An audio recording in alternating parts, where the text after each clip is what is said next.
Балалар, қал жағдайларыңыз қалай? People's Book'тың 29-шы беті, екінші юниттің соңғы беті. Exercise 1. Look, read and number. Оқимыз, қараймыз, оқимыз және сандармен сәйкестендіреміз. Яғни сөйлемдерде сандар берілген, оларды суреттермен сәйкестендіреміз. Мысал берілген, what's this? It's a pencil. Бұл не? Бұл қарандаш, 0 мына жерге қойған. What are those? They are desk. Аналар нелер? Бұлар парталар. Парталар бізде C суретінде көрсетілген, сондықтан жанына 1 деп жазамыз. What are these? Мыналар нелер? They are sharpeners. Олар ұштағыштар. Бұл бізде ұштағыштар B суретінде көрсетілген.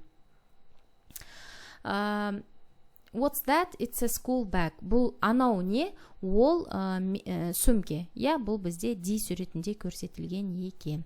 Келесі, look, read and write дейді. Қараймыз, оқимыз және жазамыз. Яғни сөздерді бізге сипаттаған, соларды тауып, суреттен тауып, атын не екен жазуымыз керек. Мысалы, it's short, қысқа, pencil, қарандаш. Келесі, it's big, үлкен, бұл бізде дәптер, notebook. It's small, кішкентай, бұл бізде өшіргіш, rubber. It's old, ол ескі, бұл бізде кітап, book.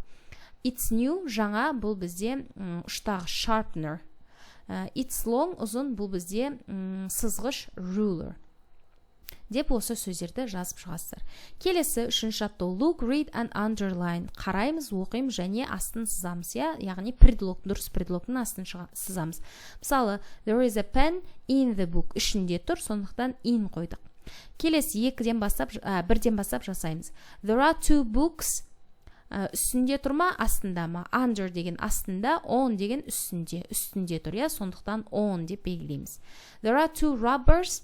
The pencil дейді.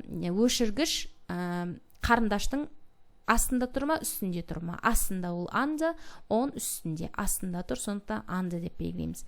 There is a pencil. Pencil case дейді. Қаламсаптың ішінде қалам бар деп жазамыз.